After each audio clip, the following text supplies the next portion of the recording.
Theology. My name is Chase Davis, and I am your host. I am so glad to be with you here today. Thank you for hanging in with me as my episode production schedule is not always regular, and so I really appreciate you guys subscribing, whether it's on YouTube or on the podcast, and leaving a great review, sharing these episodes.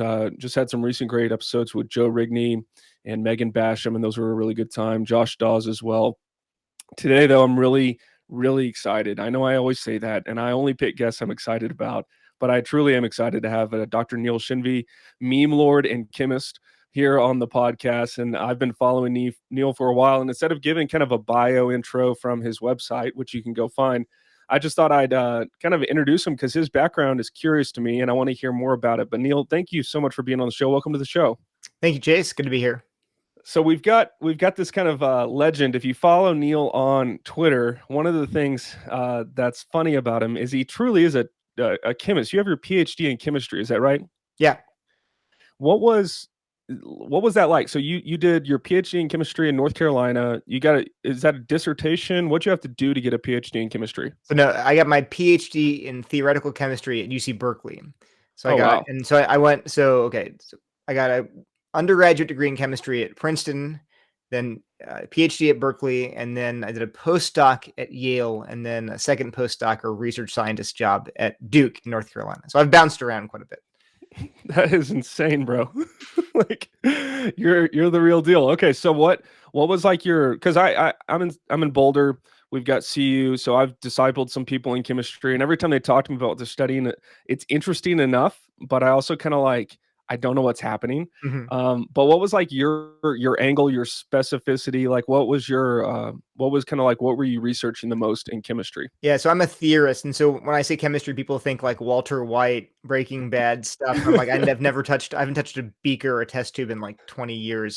So I was more like the Big Bang Theory. The irony is I haven't seen either of those shows, not a single episode, but those are the analogies I use. So I'm like the guys in the Big Bang Theory doing theoretical stuff, like writing on whiteboards.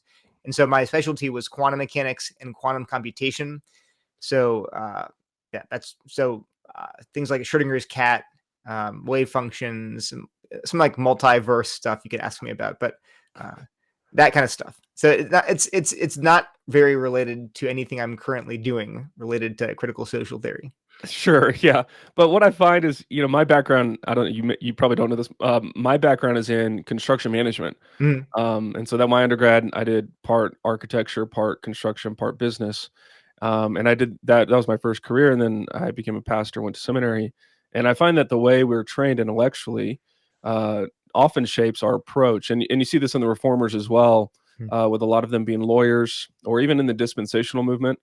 With dispensational theology, the way they reason scripture, or the way they reason their theology, often is very much shaped by their professional kind of approach to the world. But you obviously had a career going there. What made you kind of shift your focus and kind of leave? I'm assuming you've left kind of that career path and changed career paths. What was that like? It was just providential. So around 20, so we're at North Carolina. My wife had gotten a PhD at Berkeley with me, and then she got an MD at Yale, where I worked as a postdoc, and then she got her residency at UNC. And so she was finishing up her residency and getting her full-time, career track job as an emergency medicine doctor. And the same year that she finished her training, we conceived our fourth child.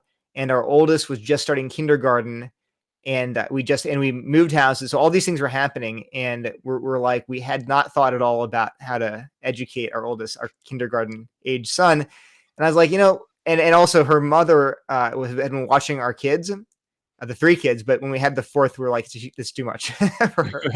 So I was like, I'll try being a homeschool dad. We'll give it a shot. Because, with four kids, maybe it's just, and then financially, there's a lot of reasons. Financially, it wouldn't make much sense for me to work as a research scientist, trying to find two jobs for professionals is hard. Anyway, but it all worked out really well. So I've loved being a homeschooling dad. I tutor at my local homeschooling Christian co-op. And then it's given me all this time, not all this time, but some time to do apologetics on the side. I'm writing a book with Crossway coming out in June. And then also to do all of this critical theory stuff, which I've gotten famous or infamous. I tell my kids, famous or infamous, depending on who you ask for that stuff. That's great. What just because I'm curious, when you talk about doing homeschooling and kind of doing a co-op, is there a certain, are y'all doing classical conversations, or what are y'all doing? Yeah, classical conversations. Okay, cool. My kids do Ambleside, Mm. and they go to a local Ambleside school here. But I know a lot of our families that go to my church use classical conversations. So it's really cool that you're doing that, and it affords you the opportunity to get into this stuff. Some of the way I got turned on to the research you're doing was a presentation either at Southeastern or New Orleans that you gave, and I saw it in February of 2020. Mhm. So right before COVID was just like, I think the NBA was about to shut down, and then before George Floyd and all that. And I remember watching your what do they call it, a slide deck now. I call it a slideshow, but like I was reading through it and I was like, this guy's insane. Like he's got jokes, he's got like memes on his formal presentation, but what he's saying makes sense. And I can't tell if I'm like watching Alex Jones or if this is really brilliant, but what he's saying completely tied a lot of threads that I was sensing apologetically together. It was like, oh, I can start to see where these ideas are coming from.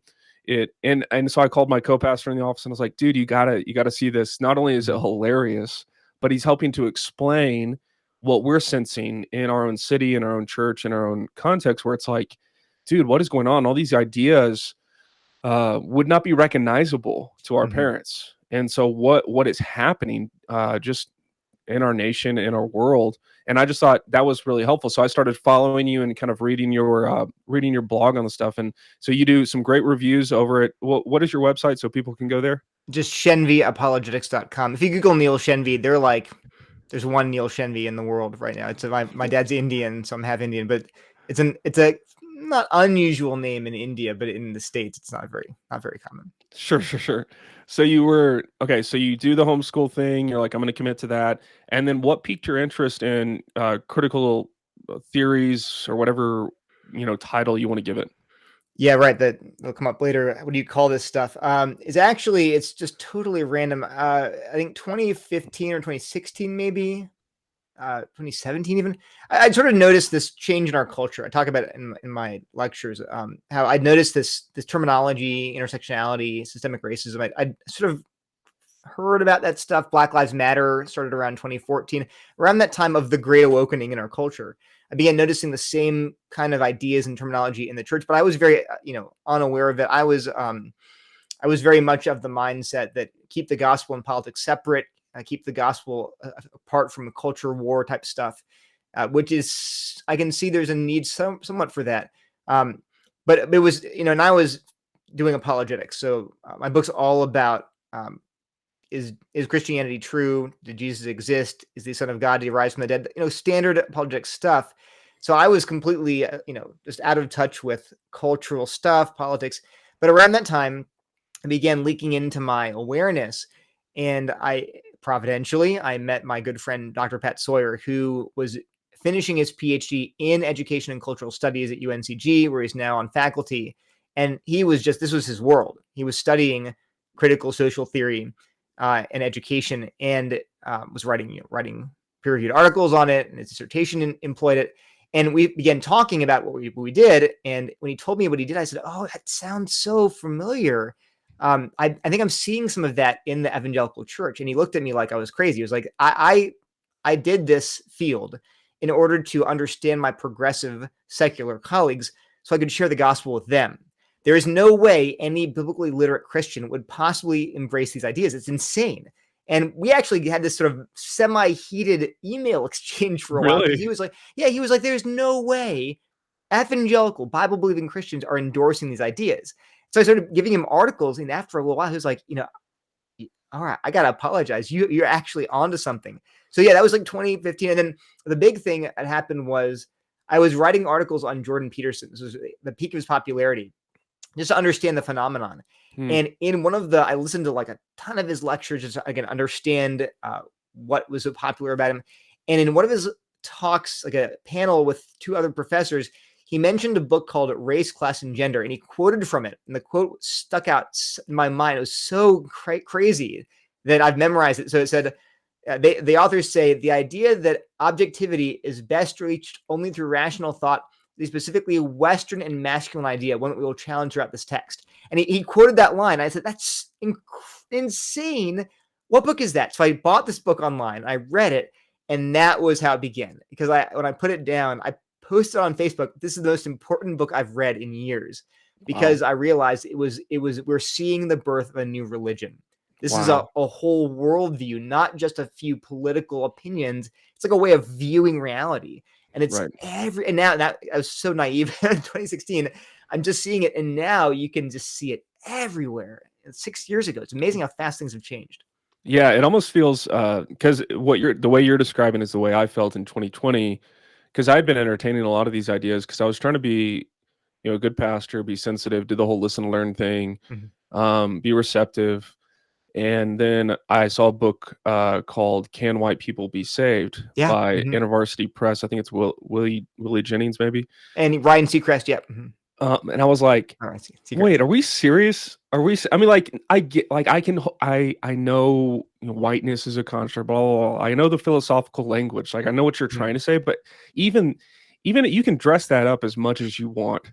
There's just no way that Christians can actually be entertaining that notion in some kind of white in quotes, right? I mean, so clearly they put it in quotes, so they meant something totally different by that word, and we're very naive and unscholarly to think that they're talking about white people when they said white people. It's something totally different. Come totally. On, it's crazy. Yeah. Does it feel like sometimes I feel with this kind of stuff, and maybe this is just how my mind works, it almost feels conspiratorial in terms of like, because once you see it, like you described it, kind of the sense of like, once you have your kind of eyes open, or whatever you want to call it, then you can all of a sudden see it in a lot of different places from movies. And, you can watch my friends will talk about the latest Marvel movie and like what woke ideas were in there, because you just start to see the narratives.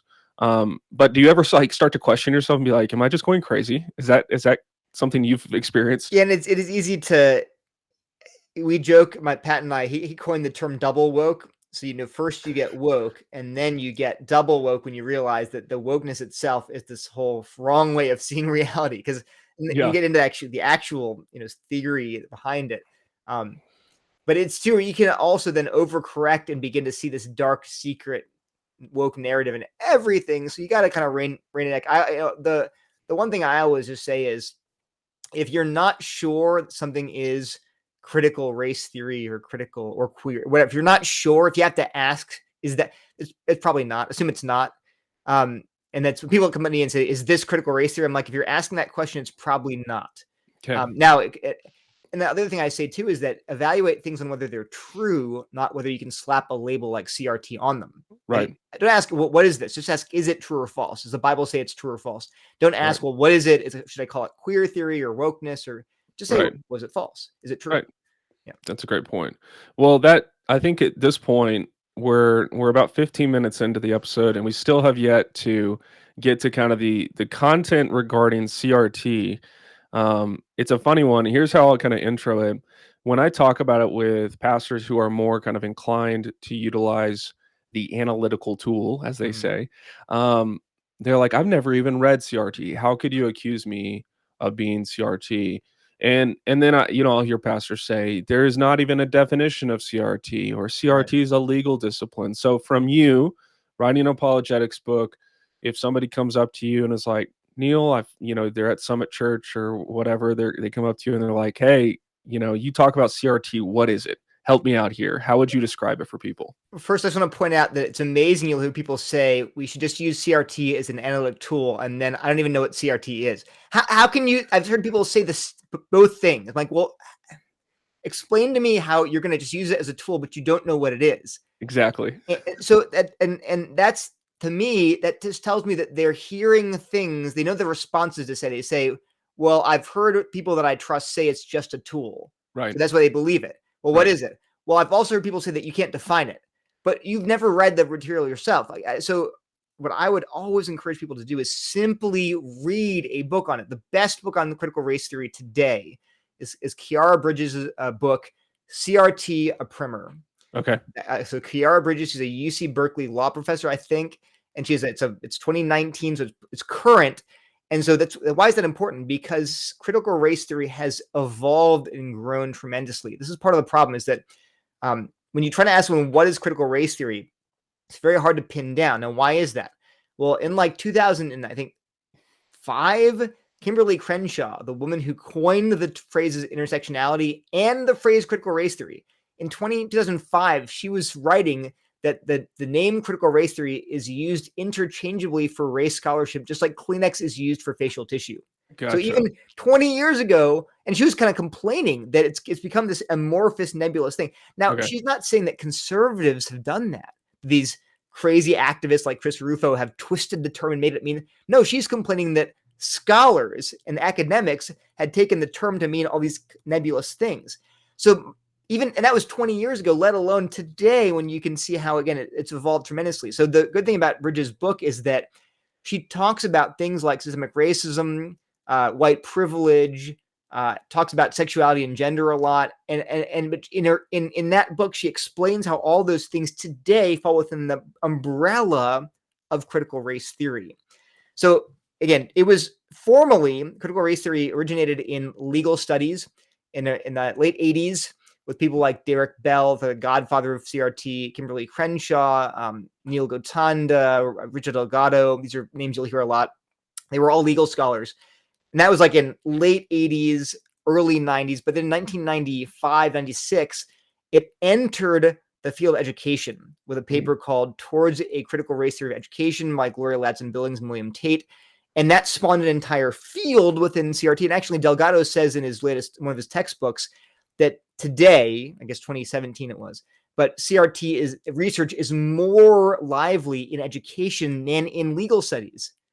And I think they've even like, if you look at what are like the top 20 most cited fields in law, it's like, I think the CRT is top 10. So it's just, and it's in law and it's in education. And then you can find texts like Delgado's that will say proudly, it's in sociology, it's in history, it's in religion, it's in philosophy. And so this idea that you hear in quarters of academia and evangelicalism that it's just a legal theory is just completely anachronistic. That might have been true 30 years ago, but it's not true at all today by the own admission of critical race theorists themselves. Wow. Yeah. I can see this being so close to university. I see college students going there, law students, all this stuff. And so you'll get people who specialize in education. So that's why it's frustrating sometimes when pastors will ask me, well, where are you seeing this stuff? And I'm like, well, everywhere. I mean, like, go to Target. Like, it's on the bookshop. I mean, like, it's everywhere. Do you see overlap? Like, when you think of CRT, this is something I've wrestled with, like the work of Ibram Kendi and anti-racism. Is that like a development out of CRT? What's the relationship there ideologically? This is very frustrating, yes, because again, what will happen is you'll look at scholars like D'Angelo and Kendi, and D'Angelo, her website, the header of her website, even today, it says critical racial and social justice education. That's her header, right? Yeah. In an interview with CNN, someone pointed it out to me, like from 2021. CNN interviewed her and they asked her, do you do critical race theory? And she goes, oh, no, well, technically critical race theory is only a legal field. And you're like, it's on your website. She's like, what did you say? Technically. So unbelievable. It's like this crazy thing where she'll deny that she does. I don't really do that kind of scholarship because I'm not a legal theorist. But then it's on her website. And same thing with Ibram X. Kendi. I think it was Vox or Vice, one of these progressive news outlets, interviewed him and asked him, do you do critical race theory? And again, he's like, well, no, that's not what I do. And he said, well, what about intersectionality? He's like, well, intersectionality, the ideas are foundational to my work. But he doesn't really do CRT. And you're like, but then he'll acknowledge that he owes a debt to the ideas. So I always say, don't focus on labels, focus on the ideas. Right. And like you said, today, these pastors are coming to you. So I've never even heard of Crenshaw or D'Angelo at all. How can you accuse me of being a critical race theorist? The answer is you're probably getting these ideas from like your knitting club or your mom's group, or who knows where you're getting them from. It's the ideas that matter. It's not who you read or what it's called. So I would just again dispense with the label. I tend to be very precise. When I talk about critical race theory, I'm probably going to quote a critical race theorist who identifies that way. Sure. If I talk about anti-racism, I'll quote Ibram X. Kendi and say, look, he wrote the book How to Be Anti-Racist. Here's what he says. Sure. If I talk about the worldview, I use a term like critical theory or critical social justice. But my point always is, look, focus on the ideas, not what you call them. Yeah, for sure. Do you find Pluckrose and Lindsay's book on critical theories? I think it's called cynical Cynical theories. theories. Do you find that a pretty helpful kind of overview of how they're all tied together? Yes, actually, I think it's the best description of how these theories evolved since the 1980s or so. And the funny thing is, in their book, they refer to it as um, reified postmodernism. They talk about the periods of high postmodernism in the 60s and 70s, then applied postmodernism in the 70s and 80s, and then actually it's like 80s and 90s and 2000s, and then today we have what they call reified postmodernism. The funny thing is, in that book, it's the language they use because no one has the right term to use. But now they all often use the term of critical social justice because that's what D'Angelo uses in her book, Is Everyone Really Equal? And when she describes it, you're like, this is exactly what we're talking about. That said, everyone has a different label they want to use. And the problem is people play this shell game. People that subscribe to these ideas, they play this shell game where no matter what term you use, it's the wrong term. It's not Right. critical race theory. That's just a legal field. It's not anti-racism. That's just opposition to racism. It's not critical social justice. That's just D'Angelo's term. But they avoid ever talking about the ideas. I say, forget that dispute. Focus on the ideas and why they're not true. Right. And I think that kind of gets back to the kind of postmodernism itself, where it eschews labels and language itself becomes a tool of discourse Yeah. to where the reason and so even if you do try to articulate the ideas, the words are never sufficient to represent the ideas well enough. And also you're probably using the words in a way that they wouldn't fully endorse.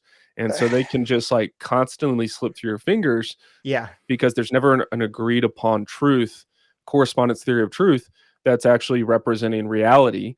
It's just kind of this slippery game I of mean, ideas. I've talked to an actual critical social theory scholar who objected to my use of this certain language, and he was like, "Oh, you're using it improperly, and it's not the right way to think about it." And I was like, so I had to pull up quotes from different sources, and I was like, "Look here, D'Angelo uses the exact same language I did, and so does this one." And I said, and actually, you know where that language is used? It's used in the book you co-authored by your co-authors. They use the same language. And he just dropped it. But I was like, but see, unless this is why I tell Christians it's important to read primary sources, not because you're gleaning incredible insight from them necessarily, but because you can then quote, like, no, you can't tell me that. I'm quoting directly from this book. You're telling me I'm misusing, I'm just a theoretical chemist. Like, well, no, I'm quoting your co-authors. Right. And that's so helpful in a conversation because they can't swiggle away then. Yeah, for sure. One of the things, because this kind of gets into the apologetics issues, when I describe it a worldview, I come people will call me Van Tillian or Precept or whatever, but I was trained by Dr. Doug Groteis at Denver Seminary, who's more of a kind of whole approach, just a comprehensive case approach. And so the way we teach at our church is a worldview is going to answer 4 questions. How did we get here? What went wrong? How do we make it right? And where are we going? And with that kind of paradigm, you can walk through the 4 chapters of redemption biblically and a Christian worldview, but you can also start to talk to your neighbors. Obviously, not trying to like take a clipboard and be like, "How would you answer this question?" But just in conversation, like, "Hey, man, like, what are you after?" Like, just you start to pick up on what people are trying to get after, what they believe about the world, and you can start sharing the gospel and sharing a biblical worldview with them. Is that a paradigm that you employ in your book and your approach to apologetics? Yeah, definitely. I definitely take a worldview approach, and it's funny. I just reviewed a book that criticizes the very idea of a biblical worldview. So Right. that's not a thing. David Allen, I think it's David Allen. No, Cook. His last name is Cook. It's called the Worldview Theory, Whiteness, and the Future of Evangelical Faith. I think. I reviewed it like a few months ago, but yeah, we're now beginning to see not just him, but other Christians um, denying that there is a singular Christian worldview. Right. And the way he does it is sort of interesting. But my go back to this is like, well, we do answer those big questions, right? Everybody does, not just Right. Christians, but everybody does.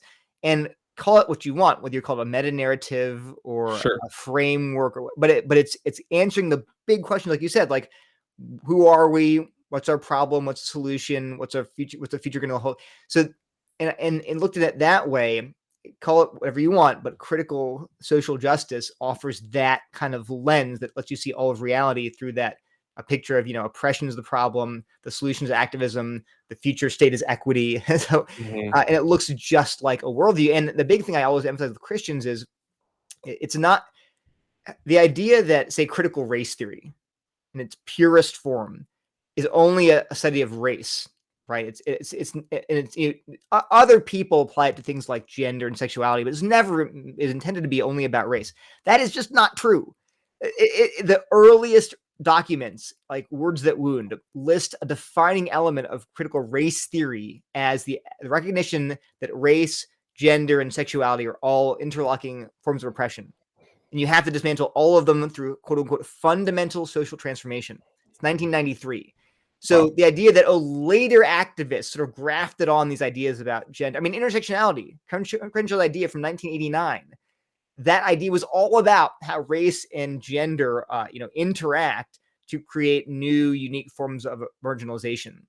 And so again, people act like these are all totally disparate and unconnected disciplines. And I would actually argue the opposite, which is that all these different disciplines, like critical race theory, queer theory, critical pedagogy, all have actually been drawn together by this intersectional framework. That's why Yeah. you see things like Black Lives Matter, which is, speaks almost more about sexuality and gender identity than it does about race, Right. because under that framework, they're all interlocking oppressions. Yeah. One of the things that I've heard, and this is why I'm passionate about, is I've heard pastors say things like, the word dismantle is a good example. Mm-hmm. They'll say, we need to dismantle racism in America with the gospel, Yeah. and it's like, well, yeah. Like, I know what you're trying to say, but you're really not. You're utilizing words and concepts from a foreign pagan approach. And then I've heard like this was a panel with Russell Moore and Tabiti, and one of the pastors on stage said, like, "I'm just disappointed we don't have more women who are Black up on the stage for better representation." And Mm-hmm. I'm like, "That's not a like I like before, I know what you're trying to say. Like, Yeah. you wanna be loving and inclusive, but, like, I don't think you know what you're saying in some ways." Mm-hmm. And so you can kinda go like, "That just seems, like, ignorant that they're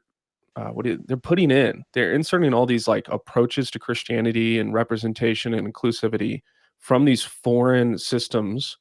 And I guess it's because they're trying to do the winsome approach, or like try to be relevant to the city, or like I don't I kind of get that because I'm a church planner, so I understand the impulse there. But to me at this point, I'm like, dude, these ideas are so Yeah. bunk, and I don't get it. I think a lot of pastors too, they just throw around this jargon, like you said, dismantle. How do you talk about racism today in the world? It's dismantle racism. That's a phrase you use, and you Right. don't think twice about using it. And obviously, if you look up dismantle in the dictionary, you're like, well, that seems fine. But you're like, again, so I try again. I never jump to conclusions. If you hear the word dismantle, or people like don't use the word Oppression. oppression, like you have to. It's in the Bible. It's like it's there. Jesus himself describes as oppressed, so it's not Right. the biblical category. The question is what meaning are we pouring into those words?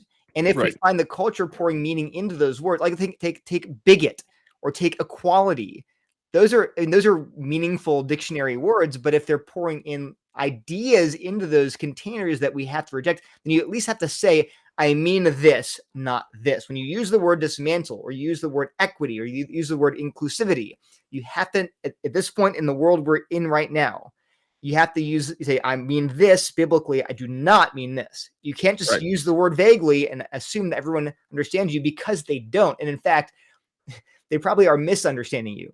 And that, as a communicator, it's on you to be clear. It is not on them to hear what you meant. It's on you to say exactly what you mean and to make sure that they don't get confused. Yeah, and I think a lot of people, when I ask questions, they're like, "How could you assume that?" I'm like, I'm trying not to assume that. Right. I just want clarity on this. We preached through Micah recently at our church, and it uses the word oppression and all this. And so the joke was, the woke people in our church are going to see that and go, "See, like the Yeah. Bible says this stuff," and the anti-woke people are going to go like, "They even got to the Bible," Right. Yes. Right. Yeah. and they Back to the can Bible. create this really, really combustible environment. And so it's us. My job as a pastor is to bring clarity I mean, on God's word. it's crazy how often my interviews and talks start by defining terms. And I just can't believe people skip past that's like a basic philosophy 101, define your terms. And yet you want to start throwing around words like equity, inclusion, diversity, social justice, and it drives me nuts. Just tell me what you mean. And I have to, again, I want to assume the best, but I feel like sometimes pastors use those vague words and don't define them because they're hoping that they can get people to agree. Like we can get the woke and the anti-woke to all agree that injustice is bad and that social justice is good by not defining it. And I'm like, Right. look, you'll get them to, but it'll be a superficial agreement because they both interpret that term different ways. The example I used, I forget where, but like if I said to you, I am absolutely LGBT affirming, right? And well, why do I say that? Well, because I mean I affirm it's a sin.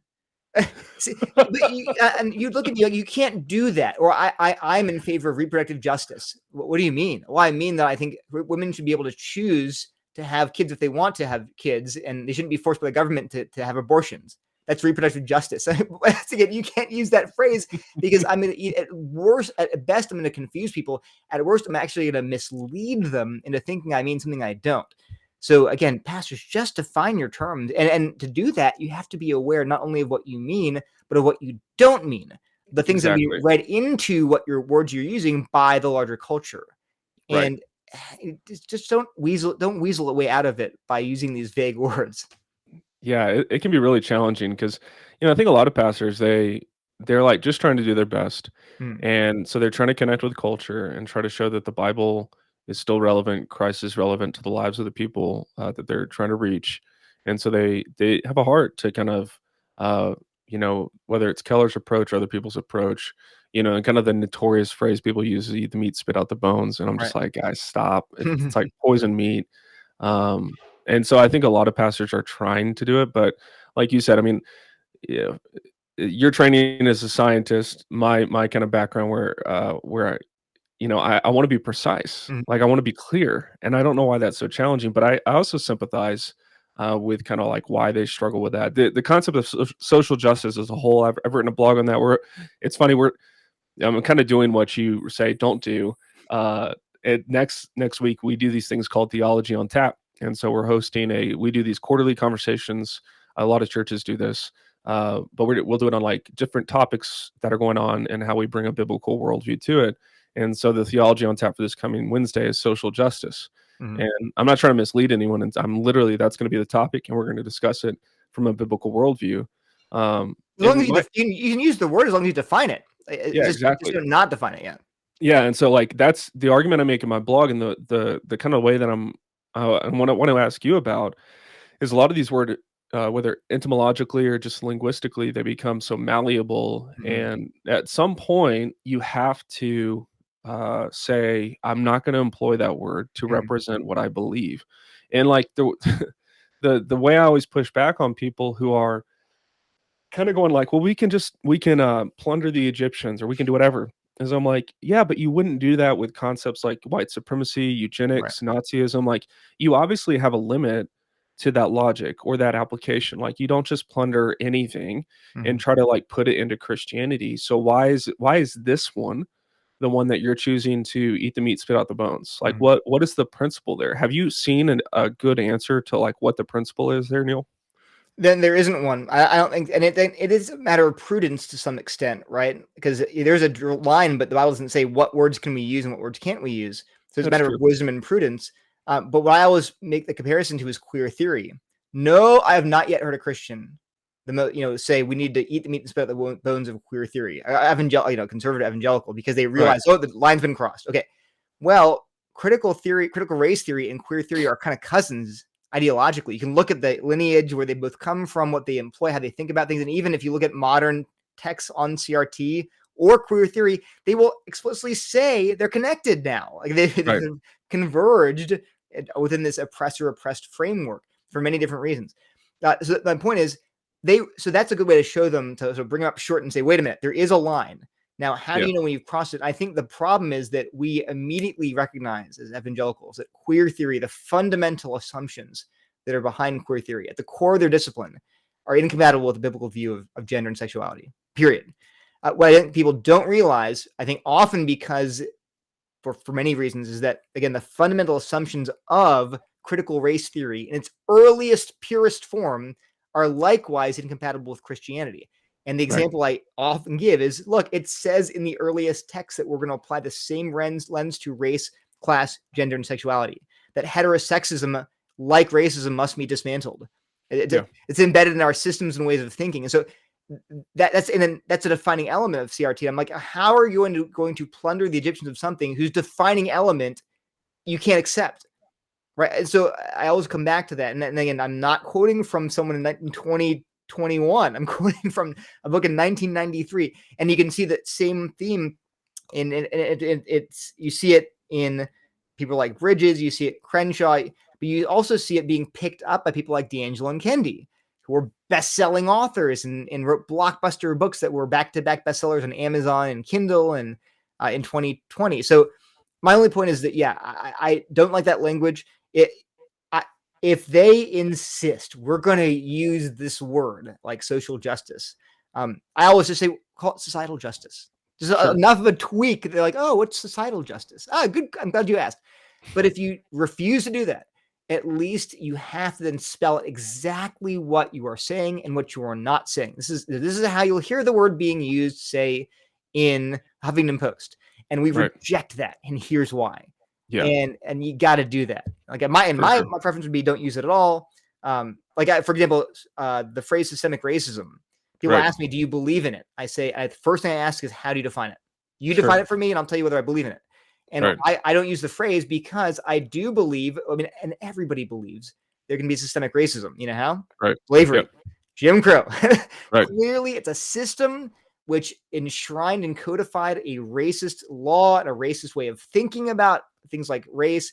And look, there's no question. Everyone agrees on that. But then how you define it, it often incorporates crazy other ideas like, any disparity you see today is a fault of systemic racism. Well, that's a big assumption you're bringing in.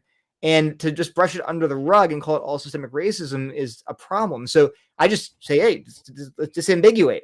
Do you mean explicit laws that discriminate against blacks? Okay, that's fine. Do you mean laws that unintentionally cause bad outcomes for blacks? Do you mean the legacy of historic racism? Do you mean something else? So you have to just clarify what you're talking about, and we'll talk about that. But I don't use that umbrella phrase because it's too vague.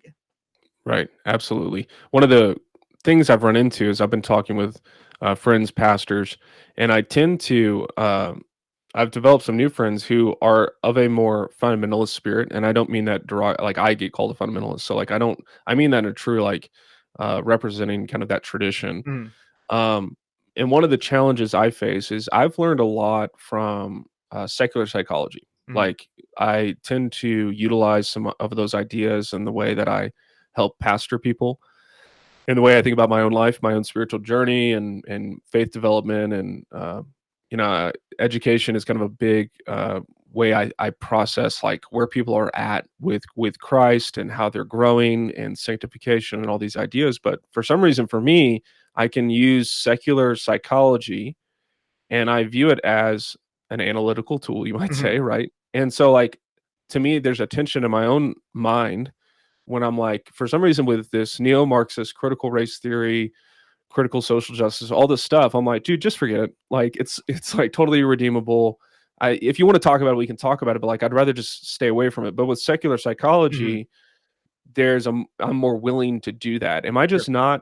Am I not looking at the roots of secular psychology enough? Because a lot of that is based in kind of these assumptions about human anthropology, where we're just kind of animals and evolution, all this kind of stuff. So like, help me kind of navigate that one. Right, it's a good question. I think it's true. I think I tell people, and this sometimes amazes people, but I'm like, when you read a critical race theory anthology, and I can name some, I'd say when I read it, I haven't looked at the numbers exactly, but I'd just guess 20% of the articles in the anthology are actually kind of insightful. You're like, oh, it's an interesting article. And it literally I give you examples. One article I will cite is a whole article about illegal immigrants who were basically transported here as slave laborers to work in the high-end garment industry in Los Angeles. Wow. An article about their story.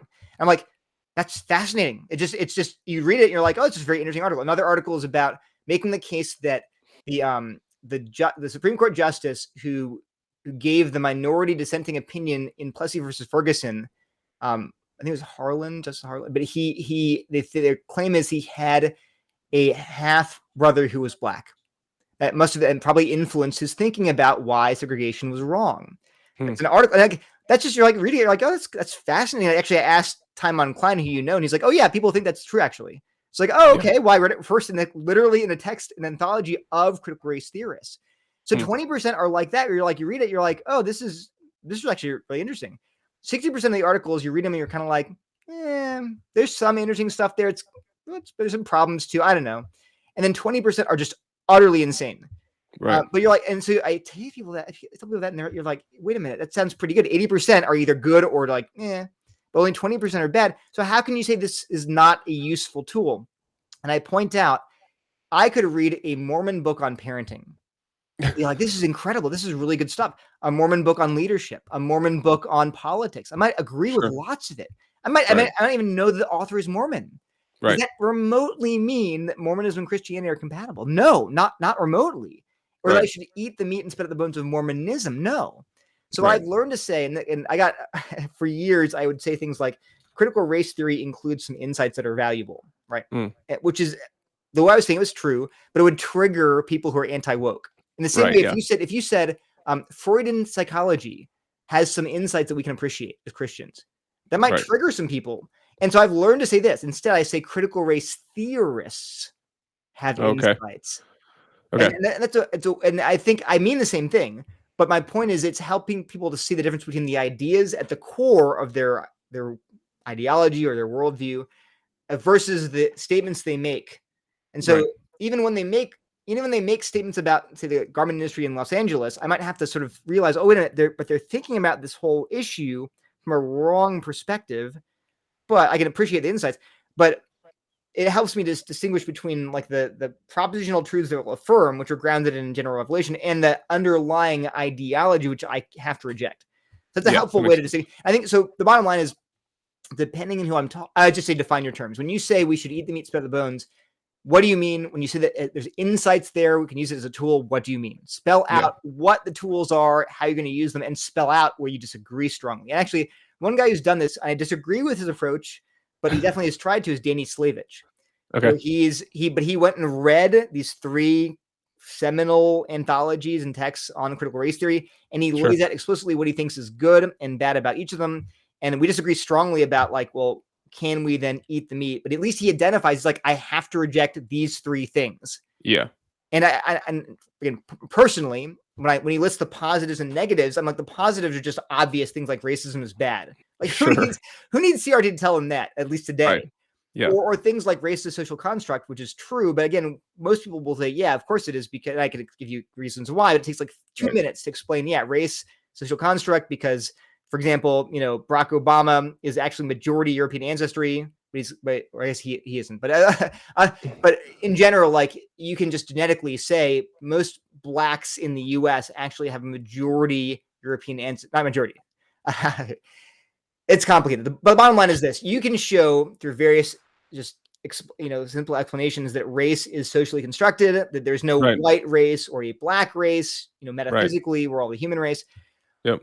But my point is that when you line up the positives and negatives, what the positives are kind of like common sense things that we all pretty much would affirm, whereas the negatives are things we would really reject and which really are at the heart of critical race theory. So I'm like, well, then I wouldn't really go around saying it's compatible. I'd say there are some things they say that are true, but I wouldn't want to onboard it wholesale or even onboard it. I'd just be very hesitant. So for sure. Yeah. This issue also touches on, and I want to get into your book a little bit, is the issue of worldview, because I'm kind of with you, like, use worldview language. Some people have suggested in that world, like I'm schooled in John Frame's tri-perspectival method. And worldview is like one of the 3 kind of angles you can use in apologetic approach, or kind of a case for Christianity.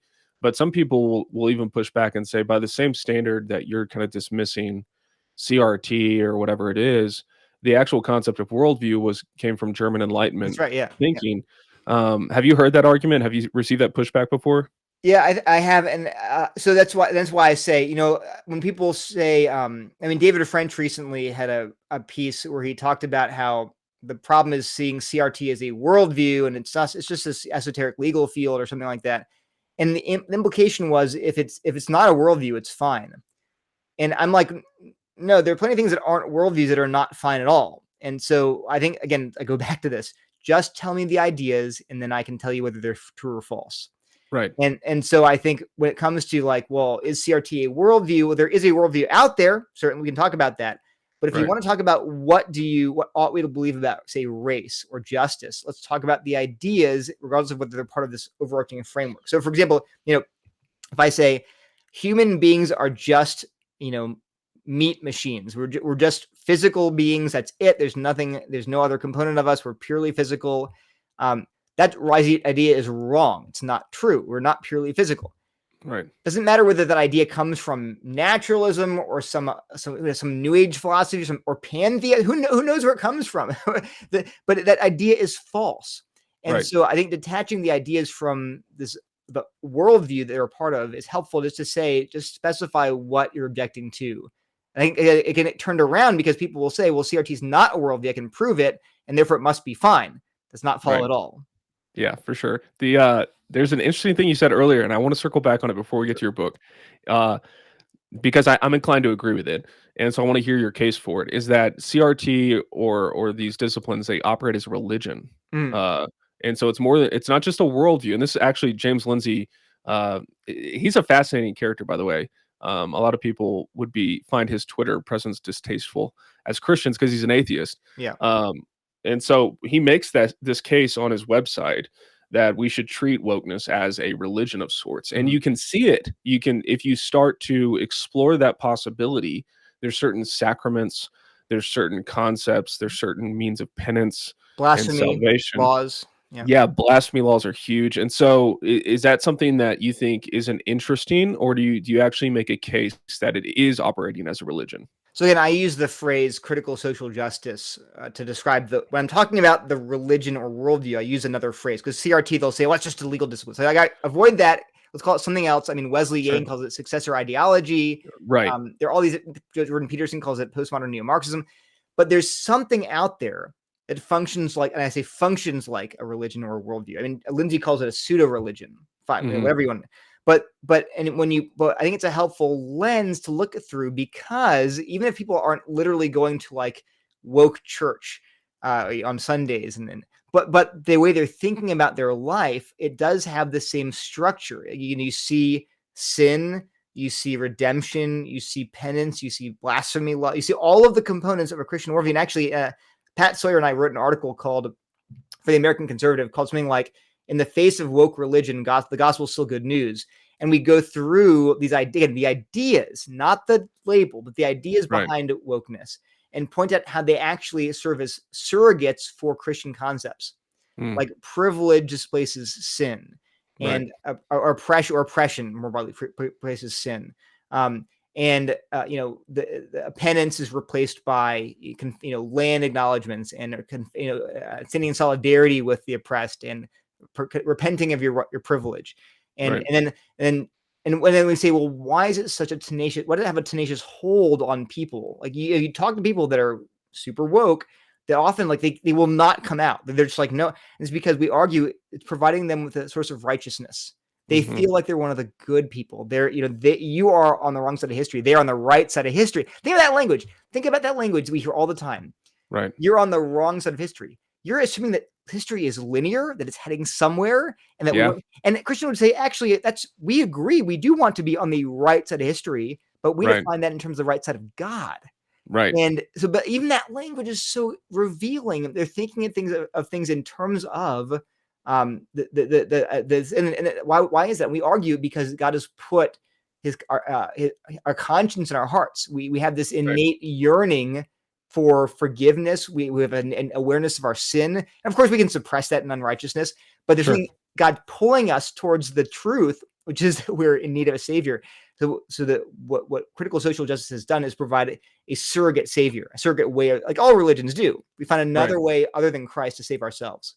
Yes, and so many people are burdened by these ideas, whether they're in public education or whatever, and it's so sad to me because to me, there's a huge opportunity as pastors to be like Jesus, Mhm. and when he spoke to the religious rulers of the day, the Pharisees of the day, and to speak forthrightly and plainly about this stuff, but instead, we're so scared or whatever, timid, you know, I think many are just trying to think like missionaries or whatever, but I'm like, "Man, like, have some stones about you, and let's get to work on freeing these people from truly being, like, weighed down with millstones, because there's a lot of people going to hell because of these priests and priestesses and Pharisees who are just weighing them down with a bunch of rules that no one can ever achieve and live up to, and we need to be blunt about you can do the nuance game, like, Mhm. we can have that academic conversation, but and if Nicodemus wants to if a woke person wants to come to me in the night,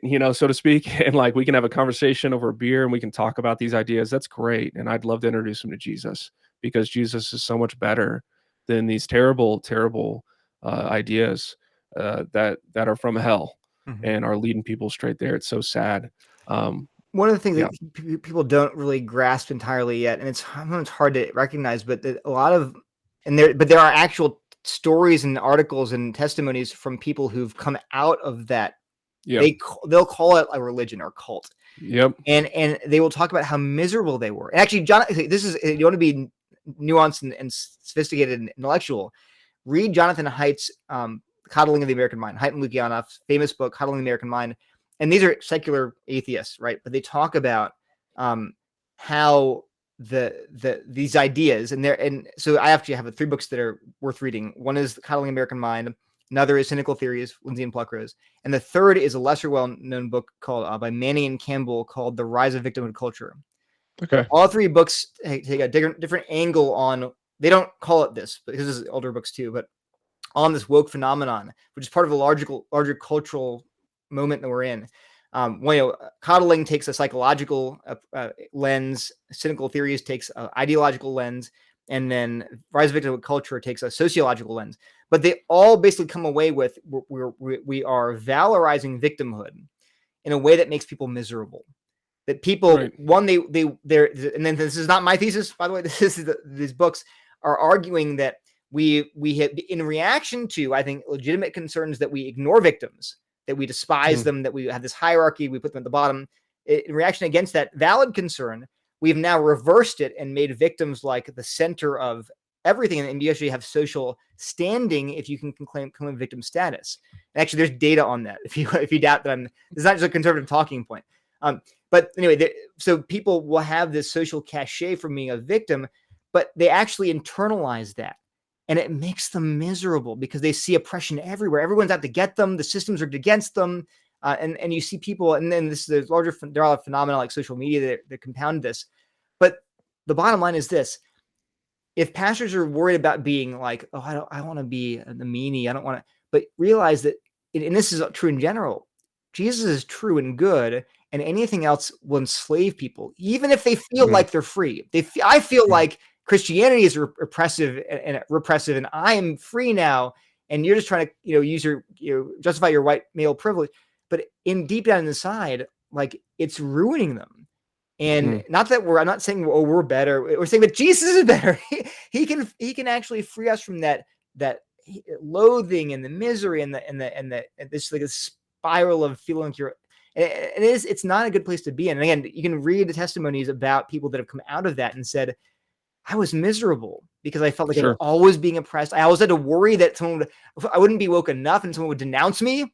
I had Yeah. I'd lose friends because I was not far enough progressive. And so, yeah, just we should not see this as first of all, you should care more about them than you care about yourself. And I don't want Right. to be a meanie. Well, what about them? And then second of all, if Jesus is true, he's better than the alternative. For sure, man, for sure. One of you've got this book coming out, Yeah. with Crossway, Yeah. what's it have a title yet? It's called Why Believe? A Reasoned Approach to Christianity. And it has nothing to do with critical theory. Nothing. If people got buy the book, they're like, where's about wokeness? I'm like, not in there at all. Sorry. Oh, that's funny. Have you been working on this for a while? Yeah, it's funny. It's preceded my foray into critical theory, by years. So I became a Christian in graduate school, and then I got interested in apologetics pretty soon after that. And then I remember meeting with one of my elders at my church in 2012. He was actually a particle physicist, became a neuroscientist, a really brilliant guy. But he's urging me, you love apologetics, you got to write a book. So Okay. between 2012, I think, and 2016, I wrote this book.